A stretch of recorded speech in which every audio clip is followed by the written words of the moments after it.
Hi, I'm Jerry Thompson, co-founder and chief executive officer at Ambit Energy. Thanks for joining us today.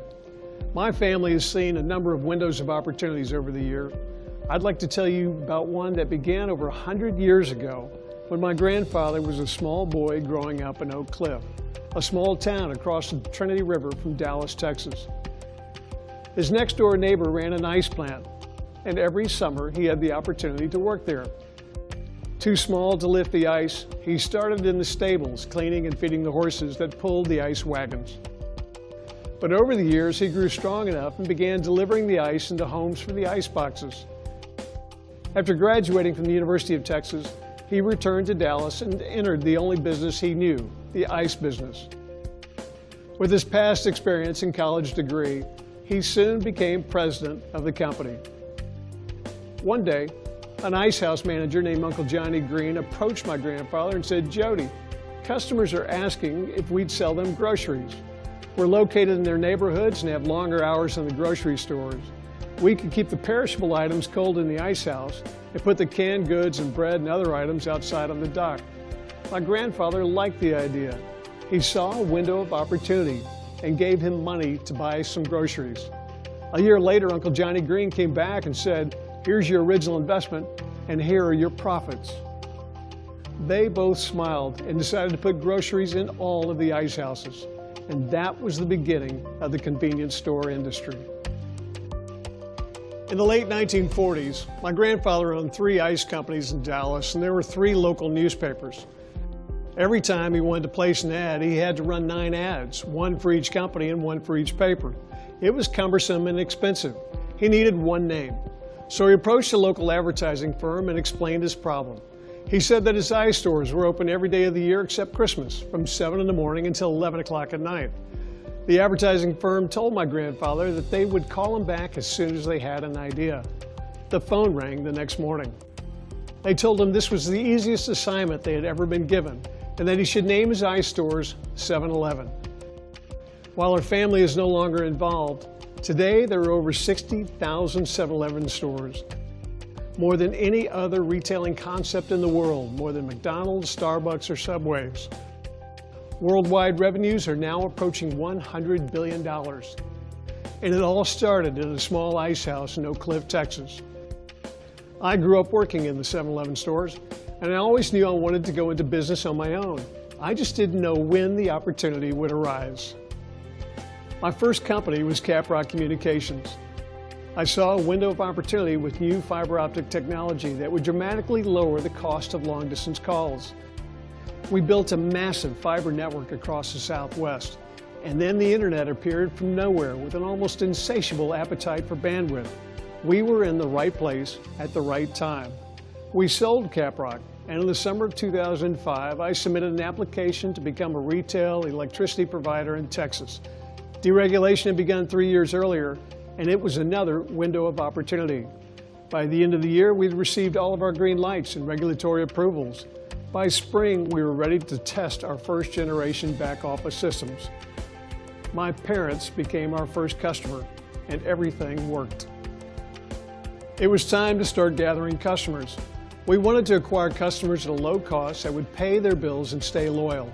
One of our guys suggested direct sales. He said if I was interested in that direct sales model, I should meet Chris Chambliss.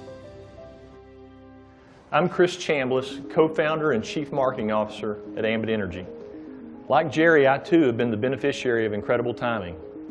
In fact, my very first job out of college placed me at the forefront of one of the most exciting transformations in history, the deregulation of the telecommunications industry. In 1994, I took a job at a small startup long-distance company in Dallas, Texas, working for 2 founders who were convinced that their company could put AT&T out of business. To say I was skeptical is probably an understatement, but the company had a unique sales approach, and they were growing fast, and there were opportunities for advancement. So I stayed there.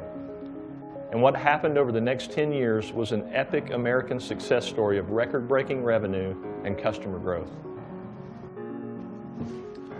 A few short years later, that little startup had enrolled over 6 million long-distance customers and became the 4th largest long-distance provider in North America.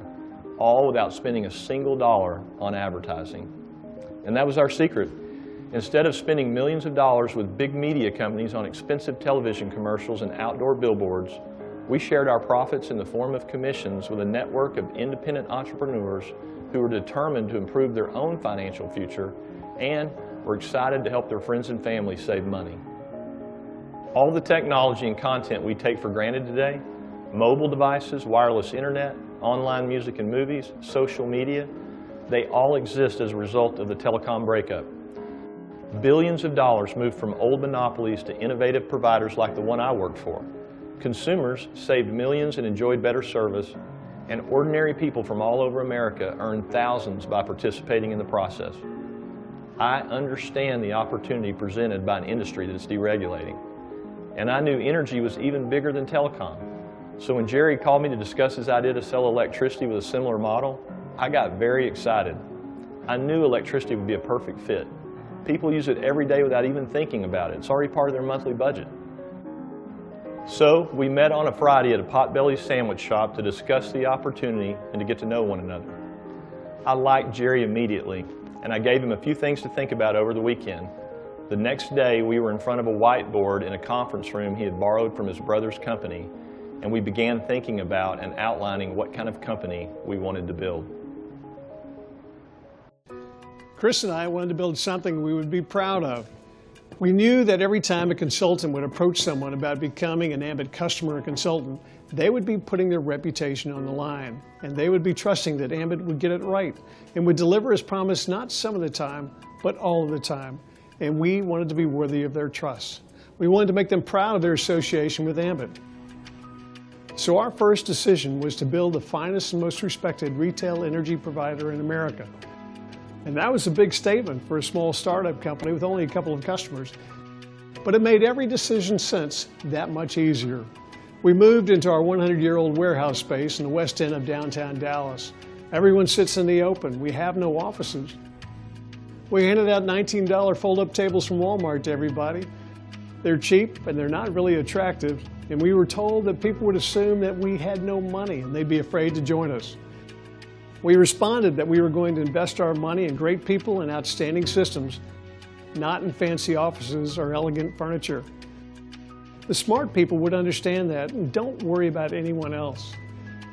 11 years later, our executive team still sits at those $19 tables. Based on our previous telecom experiences, Chris and I knew that operationally we would be a data processing company.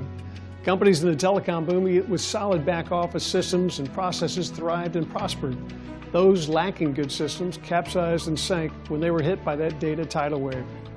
We would ultimately succeed or fail depending on the quality of our systems. John Burke, our CIO, searched but couldn't find any off-the-shelf systems that met our standards. So we rolled up our sleeves and decided to build our own. We decided to be unconventional. The pros in the industry snickered. They thought we were crazy. No one builds their own systems. We heard it and we ignored it. We didn't want to be like everyone else and have the same results as everyone else. In fact, we didn't even want to think like everyone else. We didn't hire anyone from the electricity industry for over 4 years. Any information we needed, we Googled to find.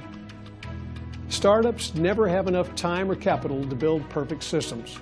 We know that what got us here to where we are today won't be strong enough to take us where we want to go. So our IT philosophy has always been, never let good enough be good enough. And with that attitude, today our patented systems are the operational qualitative difference between us and all of our competitors. After spending almost a year getting our foundation in place, Jerry and I started Ambit's sales channel the exact same way a new consultant joining Ambit today would. We made a list of 10 people we knew who might want to join us in our efforts to take advantage of the opportunity we saw out there. 6 of them told us no, and of the 4 people who said yes, only 2 really went to work. So what started with 2 people and a pretty humbling dose of rejection has become one of the fastest growing companies in history. Today, Ambit has over 1.2 million customers and over $1 billion in annual revenue. We've been named by Inc. magazine as the fastest growing private company in America. The industry publication Direct Selling News consistently ranks Ambit among the top 15 direct selling companies in the world and the largest direct seller of retail energy. We've been listed in the top 100 places to work in Dallas for 6 of the last 7 years, and every year we are consistently ranked at or near the top in customer satisfaction by J.D. Power. In short, it's working. Ambit Energy is doing things that no other company in the energy industry is doing. With the help of an outstanding corporate team and thousands of excited independent entrepreneurs who've joined us to create their own path to financial freedom, the vision Jerry and I had in the beginning is becoming a reality. Our goals today are the same as they were when Chris and I wrote them on a whiteboard at the very beginning. We strive every day to be the finest and most respected retail energy provider in the industry. We want every customer and independent consultant to be proud of their association with Ambit, and we're determined to never sacrifice integrity for growth. We hope you've enjoyed hearing about the Ambit story and that you'll join our growing team of entrepreneurs. We understand what it takes to help leaders build successful organizations, and we look forward to working with you here in Japan. Please get back with the person who asked you to watch this video and ask them to answer any questions you might have about our company or our opportunity. We've never been more excited about the future than we are today. We're making a tremendous commitment to Japan, and those efforts will benefit from all the knowledge and experiences we have gained over the past decade. We truly believe the best is yet to come.